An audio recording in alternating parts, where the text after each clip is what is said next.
안녕하세요. 저는 홀로 힘든 시간을 견디며 이제서야 행복을 찾기 시작한 여자입니다. 각박한 세상 속에서 비탈 길 없이 평탄한 삶을 살 수 없다고 하지만 이 정도까지 살기 힘들 줄은 몰랐어요. 가끔 막장 드라마를 보면서 진짜 이런 일을 겪는 사람이 있을까라는 생각을 종종 했었어요. 그런데 TV에서나 보던 막장 드라마 속 주인공이 제가 될 줄은 과연 누가 알았을까요? 저는 몇 년 전 맷 디메온 결혼 생활을 한번 맛보고 이혼 후 인생의 쓴맛을 배웠어요. 그래도 다행인 게 예전 같았으면 이혼에 대한 안 좋은 시선들이 많았겠지만 요즘은 너도 나도 이혼을 하니 이젠 이혼 정도는 흠축에도 안 끼더라고요. 덕분에 인생이 호락호락하지만은 않다는 교훈도 얻게 되고 새로운 출발도 할 수 있게 됐어요. 지금부터 어쩌다 제가 이혼을 하게 됐는지 여러분들께 들려드리려고 해요. 저는 대기업까지는 아니지만 그래도 계속 치고 올라가는 추세인 회사에 입사한 평범한 회사원이에요. 입사 당시에 제가 학생 시절 때부터 만나고 있던 남자친구가 있었는데 각자 취업하고 자리 잡는다고 서로 바빠지면서 연락도 뜸해지고 하다 보니 자연스럽게 이별을 맞이하게 됐어요.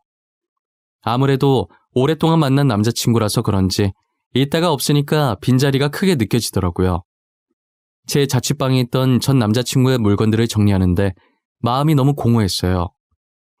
그러다 몇 주 뒤 직장 동료가 사람은 사람으로 있는다는 말도 있지 않냐며 저처럼 여자친구와 헤어져서 힘들어하는 친구가 있는데 소개시켜 줄 테니 만나보라는 거예요. 어차피 한번 만난다고 바로 결혼할 것도 아니니 소개를 받았었어요. 막상 만나니 취향도 비슷하고 웃음 코드도 비슷해서 의외로 잘 맞더라고요. 그런데 상대방 직업이 의사라 저렇게 잘난 사람이 일개 회사원인 저를 마음에 들어할까 싶었죠. 걱정과 달리 상대방은 저를 마음에 들어했고 결혼을 전제로 진작에 만나보자고 고백을 했어요. 그렇게 저희는 길다면 길고 짧다면 짧을 1년 반이라는 기간 동안 뜨겁게 만나고 결혼을 했어요. 저희가 결혼 전에 임신과 출산에 대해 엄청 이야기를 많이 했었어요. 저는 하고 있는 일을 더 하고 싶고 신혼도 길게 즐기고 싶어서 2년 후에 아이를 갖자고 제안했죠. 남편도 아이 낳으면 돈이 많이 드니 그동안 돈 모으자며 제 의견을 따라주더라고요. 남편은 걱정이 안 됐는데 시어머니는 어떤 반응을 보이실지 정말 걱정을 많이 했어요. 한참을 망설이다 용기를 내서 시어머니께 저희가 내린 결론을 말씀드렸는데 시어머니께서는 가만히 고개만 끄덕이며 듣고 계시다가 흔쾌히 그렇게 하라고 하시더라고요. 솔직히 시어머니 반응을 걱정했던 게 남편이 4대 독자였기 때문인데요. 제 친구들 중에서도 남편이 독자인 집안이 있었는데 임신 압박이 어마무시한 거예요. 제가 결혼 전부터 주변에서 그런 얘기들이 들려오니 걱정이 안 될 수가 없었죠. 다행히 시어머니께서 허락을 해주셔서 아무 걱정 없이 2년간 신혼생활을 즐길 수 있었어요. 하지만 정확히 2년 후부터는 매일매일 지옥 같은 생활들이 반복됐어요. 저희는 시어머니와 약속한 대로 2년간 신혼을 즐기고 아이를 가지려고 노력하고 있었어요. 아이를 언제 가지는 게 제일 좋을지 사주도 보고 옛날 사람 마냥 합방 날짜까지 잡았었어요. 그렇게 노력을 했지만 6개월이 지나도 임신 소식은 들리지 않았어요. 제가 계속해서 임신 소식을 들고 오지 않자 시어머니께서는 날마다 저를 찾아와 2년이면 많이 봐줬다고 빨리 아들을 낳으라고 재촉을 하시더라고요. 아이를 가지고 싶다고 해서 쉽게 가질 수 있는 게 아니니 조금만 기다려달라고 했지만 제 말은 도통 들으려고 하시질 않았어요. 남편은 4대 독자에 시간은 자꾸 흐르니 애가 타신 시어머니의 아들 타령은 갈수록 심해졌어요. 한 번은 시어머니께서 양손 가득 뭔가를 들고 저희 집에 방문을 하셨더라고요. 시어머니 손에 든 것은 조금 큰 쇼핑백과 자그마한 보따리였는데 쇼핑백 안에는 한약 한 상자가 들어있었고 보따리 안엔 쓴 흔적이 있는 여자 속옷과 부적이 있는 거예요.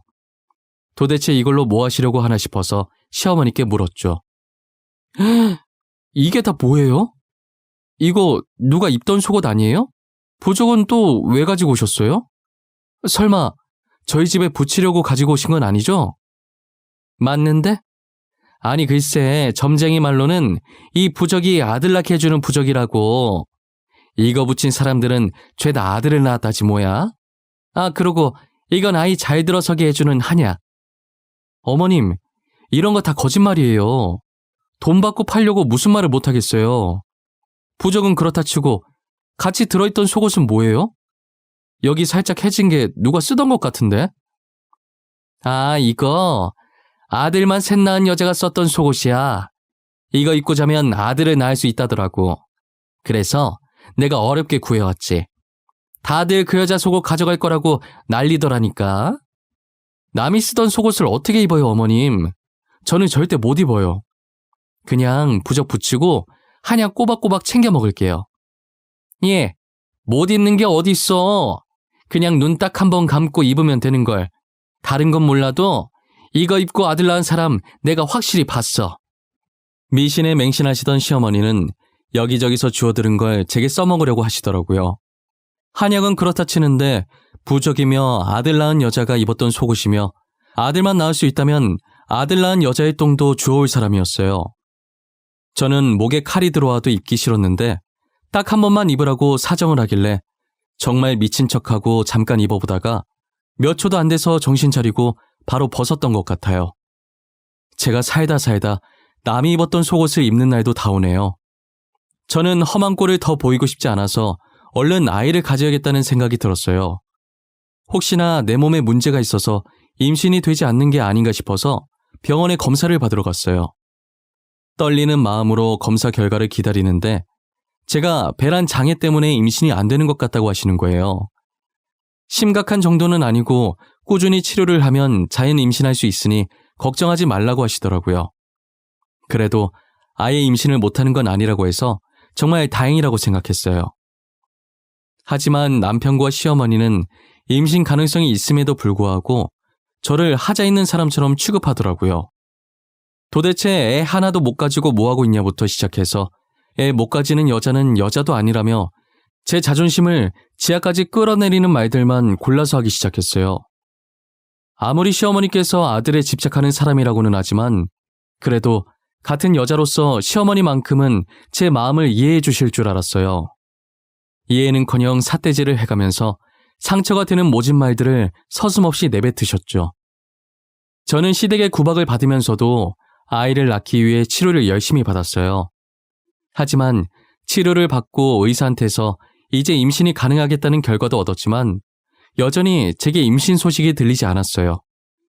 그랬더니 시어머니께서는 더 이상 기다려줄 수 없다고 하시면서 애 못 가질 거면 더 늦기 전에 남편 세장가 보내야 하니 하루라도 빨리 이혼하라고 하셨죠.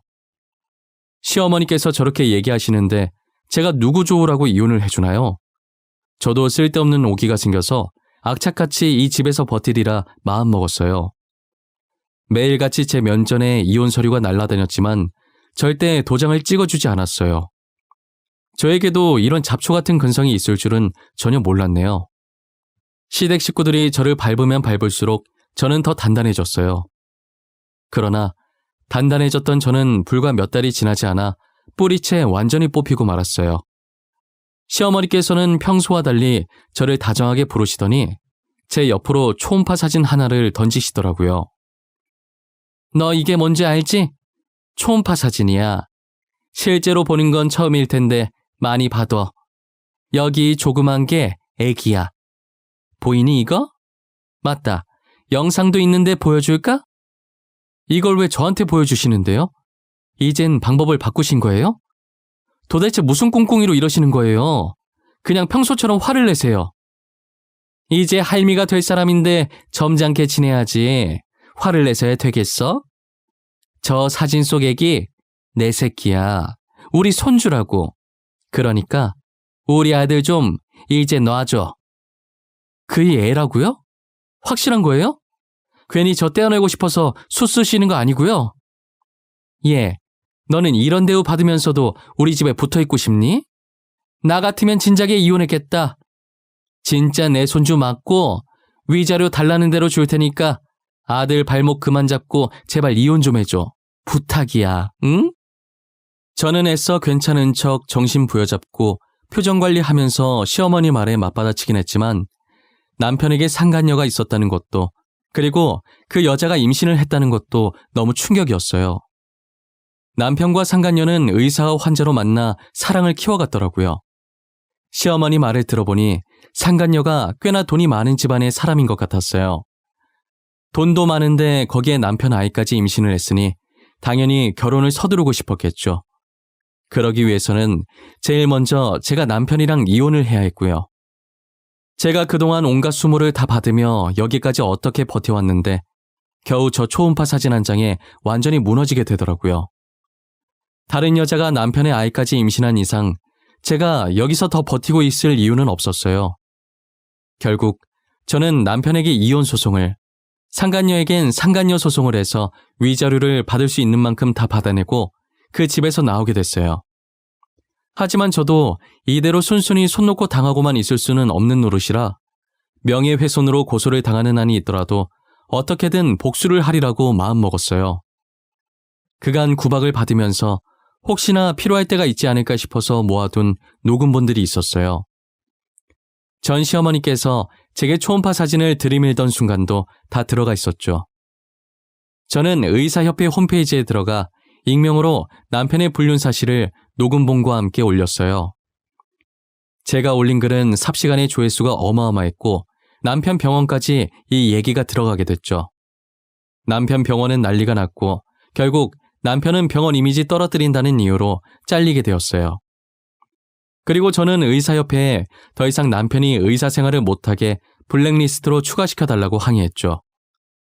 사람들도 저런 의사한테 자기 배우자들 치료 맡겼다가 바람나면 어쩌냐고 힘을 실어주더라고요.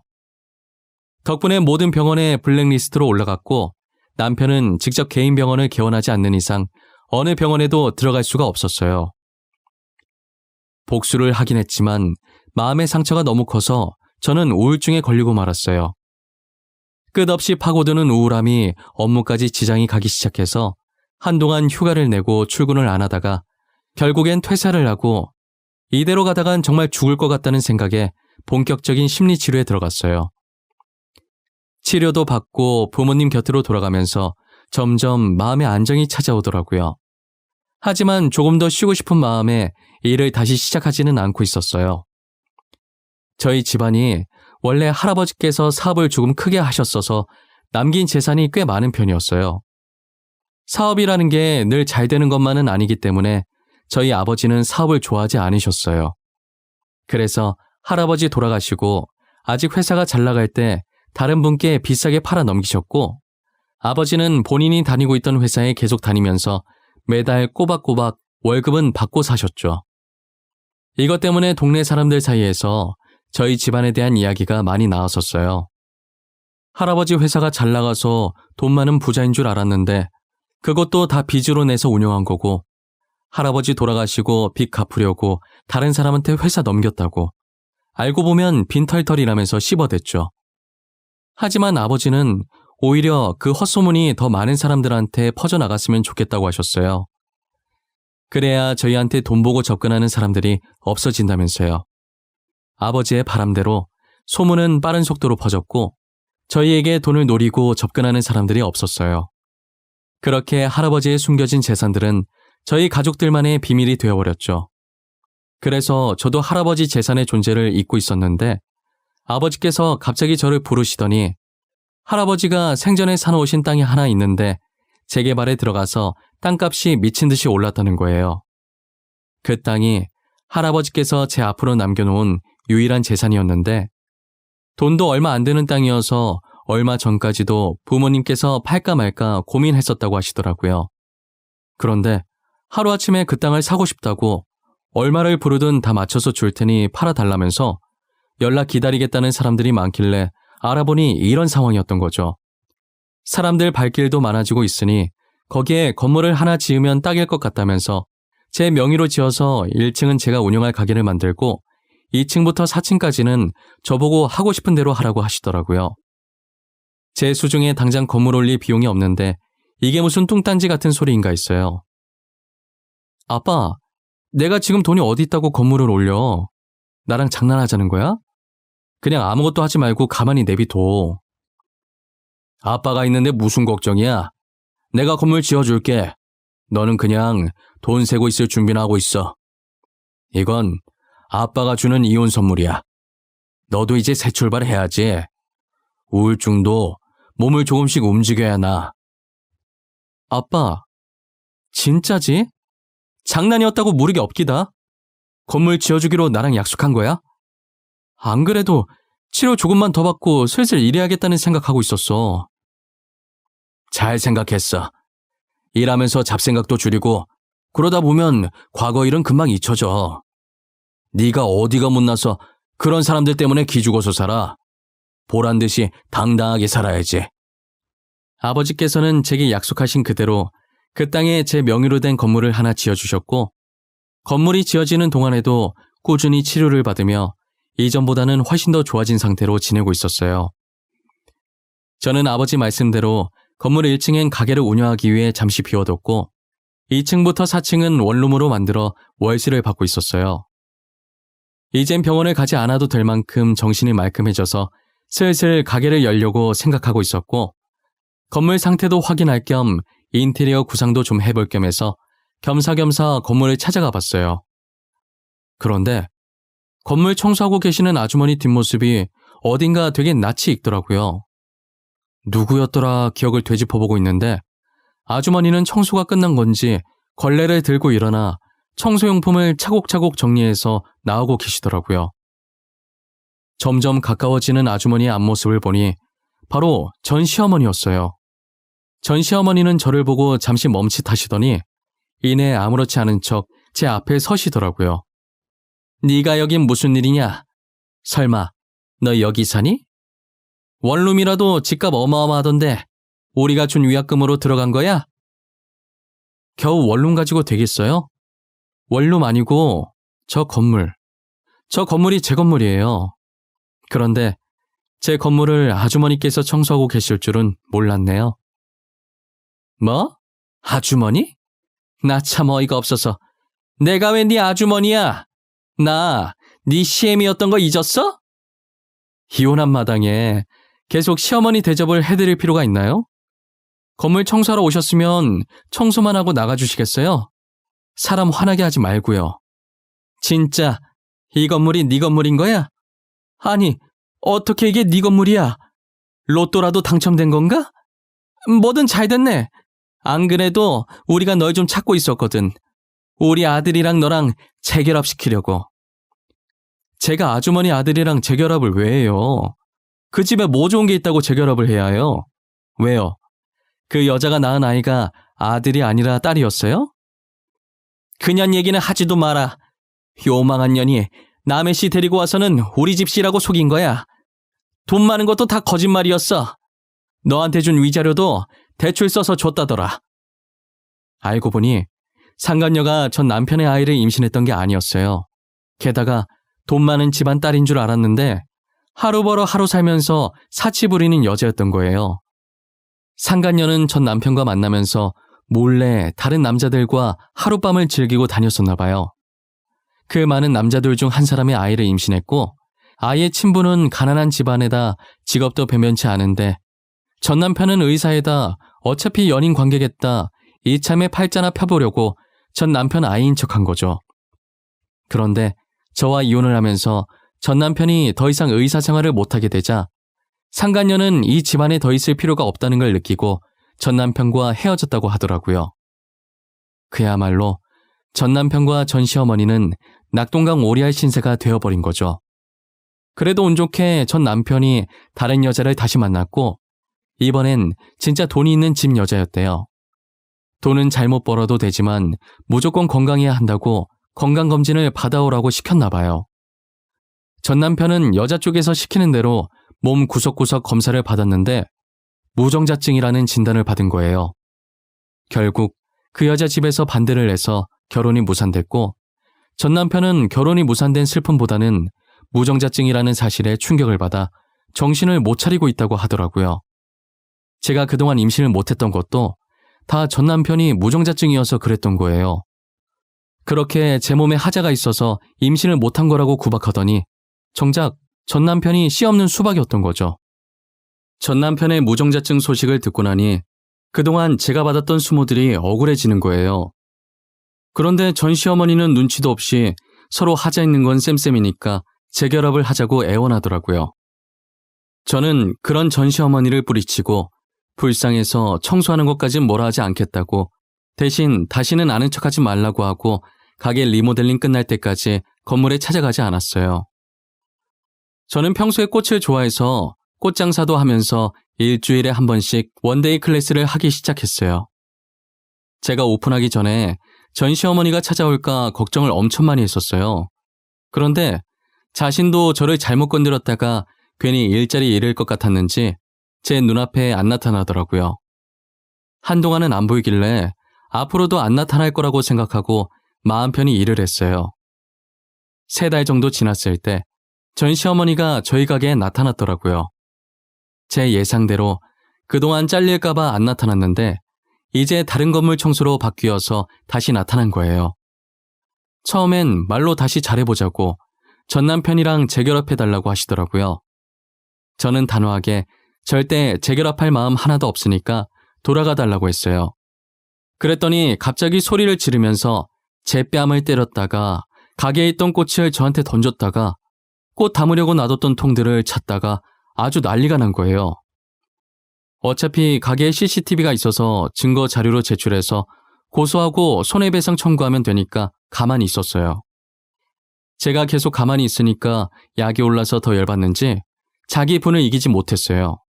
그러더니 자기 옆에 있던 꽃을 뽑아서 바닥에 팽겨치고 그 통 안에 있던 물을 저한테 뿌리려고 했는지 통을 잡고 힘을 주는데 누군가에 의해서 통이 다시 바닥으로 떨어졌어요. 물이 사방으로 튀었고 통은 바닥을 나뒹굴고 있었어요. 저는 물을 맞을 준비하며 고개를 살짝 숙이고 눈을 감고 있다가 통이 떨어지는 소리에 고개를 들었죠. 전 시어머니 앞을 막아선 건 저희 가게 단골 손님인 아주머니 한 분과 젊은 남자분이셨어요. 이 아줌마가 진짜 미쳤나. 지금 남의 귀한 집 딸한테 이게 뭐하는 짓이에요? 요즘 시대에 남의 영업장에 와서 무식하게 누가 이런 짓을 한답니까? 네? 어디서 배워먹은 버릇이에요? 당신은 누군데 끼어드세요? 남의 일에 신경 끄고 가던 길이나 마저 가세요. 내가 내 며느리한테 화 좀 내겠다는데 무슨 상관이야? 며느리는 무슨 며느리? 이혼했으면 남남이지. 도대체 여기에 당신 며느리가 어디 있는데? 이제 내 며느리예요. 그러니까 당신 한 번만 더 여기 나타나면 진짜 내가 가만 안 둘 거예요. 알겠어요? 아주머니는 전 시어머니한테 삿대질하며 고래고래 소리를 지르셨고 전 시어머니는 처음엔 같이 소리 지르다가 아주머니의 포스에 압도되어 아무 말도 못하고 계셨었어요. 그리고 남자 손님은 안에서 전화하기엔 시끄러우니 가게 밖으로 나가서 경찰에 신고를 해주고 계셨죠. 결국 전 시어머니는 경찰에게 끌려나갔고 저와 손님 2분도 같이 경찰서에서 참고인 조사를 받았어요. 손님의 증언과 제가 제출한 CCTV 증거를 토대로 전 시어머니는 폭행과 영업방해, 그리고 기물파손으로 벌금과 손해배상 청구를 피할 수 없었어요. 그리고 경찰서 간 김에 더 이상 시댁이 찾아오지 못하도록 접근금지 신청까지 하고 나왔어요. 접근금지 신청 때문에 저보다 먼저 나간 손님 2분은 제가 나올 때까지 밖에서 기다리고 계시다가 제가 나오자 한달음에 달려와서는 많이 놀랬겠다고 걱정해 주시더라고요. 저를 도와준 아주머니와 젊은 남자 손님은 모자지간으로 정말 사이가 좋으셨어요. 저희 가게에 일주일에 3-4번은 오시는데 가만히 보고 있으면 저도 괜시리 웃음이 나는 가족이었죠. 원데이 클래스도 들으러 오시고 꽃도 사러 오시고 아주머니께서는 가끔 제 일도 도와주시곤 하셨어요. 부모님만큼이나 편한 분이 있냐고 물으면 바로 아주머니라고 답할 수 있을 만큼 제게 너무 잘해주셨죠. 제 일을 도와주면서 이런저런 얘기를 하다가 제가 이혼했다는 사실도 밝히게 됐고 아주머니께서도 남편과 사별을 했다는 사실을 알게 되었죠. 요즘은 이혼 흠도 아니라고 얘기 들어보니까 제 잘못 하나도 없으니 당당하게 살라고 조언도 해주셨어요. 아주머니는 저의 이런 추한 과거 얘기도 서스럼 없이 꺼낼 수 있는 편한 분이셨어요. 걱정 가득한 눈빛으로 제 손을 꼭 잡아주시는데 마음만큼이나 손도 참 따뜻하셨죠. 그러다 문득 가게에서 아주머니께서 전 시어머니한테 하신 말씀이 생각나는 거예요. 자신의 며느리라고 하신 게 단지 저를 구해주시려고 한 말 같은데 괜히 무슨 뜻인지 궁금해지더라고요. 그래서 셋이서 나란히 경찰서에서 가게로 돌아오는 길에 살짝 물어봤어요. 제가 계속 괜찮다고 했는데 굳이 가게를 치워주겠다고 하셔서 같이 가던 길이었거든요. 저 아주머니, 혹시 아까 하신 말 무슨 뜻이었어요? 제가 아주머니 며느리라는 말이요. 저 구하시려고 다시는 나타나지 말라고 일부러 하신 말이죠? 그런 것도 있고 지은 씨가 진짜 우리 며느리 했으면 좋겠다는 마음도 있고 나 지은 씨 되게 좋아하거든. 어른들한테 싹싹하고 일도 꼼꼼하게 잘하고. 갑자기 고백 같은 거 받으니까 기분이 이상하네요. 저도 아주머니 좋아해요. 엄마같이 친근하고 편하고 따뜻한 분이시라 너무 좋아요. 괜찮으면 우리 아들 녀석 한번 안 만나볼래요? 애가 좀 답답해서 그렇지 심성은 착해. 사실 저 녀석 꽃에 관심 하나도 없어. 안 온다고 난리치다가 지은 씨 보고 반해서 오는 거야. 아이, 엄마. 그렇게 멋없이 말하면 어떡해. 내가 나중에 고백하려고 했단 말이야. 엄마 때문에 다 망쳤어. 이제 쪽팔려서 지은 씨 어떻게 보냐고. 자식아, 내가 오죽 답답하면 그랬겠냐? 사내답게 그냥 밥 한 끼 하자고 하면 될 걸 뭘 그렇게 꾸물거려. 그러다가 다른 잘난 남자한테 뺏기면 어쩌려고. 알고 보니 두 분은 저를 아내와 며느리감으로 마음에 들어서 저희 가게에 자주 오셨던 거였어요. 남자 손님이 저랑 안면 트고 친해진 뒤에 부담되지 않게 천천히 고백을 하려고 했는데 지켜보던 아주머니께서 답답한 나머지 먼저 말해버리신 거죠. 저는 어떻게 고백하든 두 분이 정말 좋으신 분이란 걸 알기 때문에 아무 상관이 없었어요. 저희는 아주머니 덕분에 얼떨결에 연애를 시작하게 됐죠. 그리고 현재 연애 6개월 만에 사랑의 결실을 맺게 되어 배가 더 불러오기 전에 결혼을 해야 할 것 같아서 저희는 초고속으로 결혼 날짜를 잡고 지금 이것저것 준비하느라 바쁜 하루를 보내고 있네요. 정말 하늘에서 정해놓은 짝이 따로 있는 것 같아요. 비록 6개월이라는 짧은 연애 기간이었지만 서로에 대해 많은 것을 알게 됐고 이렇게 아이까지 얻게 되니 이보다 더 행복할 수는 없는 것 같아요. 아이 못 가져서 구박받던 지난 날들을 싹 잊게 해주는 것 같아요. 이제 저도 좋은 인연들을 만나 새 출발을 준비하고 있으니 힘들었던 과거는 전부 지워버리고 새로운 가족들을 위해 지금 현재를 충실히 살아가 보려고 합니다.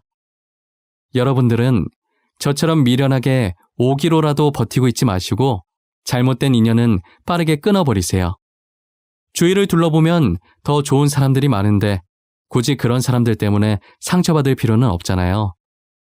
그리고 이혼했다고 절대 나쁜 거 아니니까 고민하지 마시고 아니라고 생각될 때 바로 이혼하세요. 못 볼 꼴 더 보이기 전에 이혼하시는 게 서로한테 더 좋습니다. 세상에 반이 남자고 여자인데 제가 받은 상처 감싸줄 사람 한 명 없을까요? 똥차 가고 벤츠 온다는 말이 있듯이 저처럼 전 남편 같은 똥차 가고 현재 남편 같은 벤츠 올 수 있어요. 그러니 이혼녀 이혼남이라고 낙인 찍히는 것에 두려움을 가지지 않으셨으면 좋겠습니다. 저의 긴 이야기는 여기까지입니다. 지금까지 제 이야기 들어주신 모든 분들께 감사하고 늘 행복하셨으면 좋겠어요.